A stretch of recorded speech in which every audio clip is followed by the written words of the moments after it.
شروع کرتا ہوں اللہ کے نام سے جو بڑا مہربان نہایت رحم والا ہے۔ حضور اکرم صلی اللہ علیہ وآلہ وسلم نے فرمایا، کیا میں تمہیں سب سے بڑے بخیل، سب سے بڑے سست، سب سے بڑے چور، سب سے بڑے ظالم، سب سے بڑے عاجز شخص کے متعلق نہ بتا دوں؟ صحابہ کرام نے عرض کیا، جی ہاں یا رسول اللہ۔ آپ صلی اللہ علیہ وآلہ وسلم نے فرمایا، سب سے بڑا بخیل وہ شخص ہے جو کسی مسلمان کے پاس سے گزرتا ہے اور سلام نہیں کرتا۔ سب سے بڑا سست وہ شخص ہے جو تندرست اور فراغت ہے مگر اپنی زبان اور ہونٹوں سے اللہ کا ذکر نہیں کرتا۔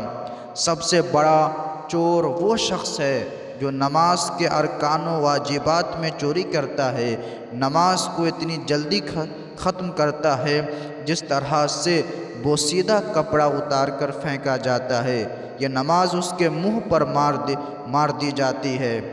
سب سے بڑا ظالم وہ شخص ہے جس کے سامنے میرا نام لیا جائے اور مجھ پر درود نہ بھیجے۔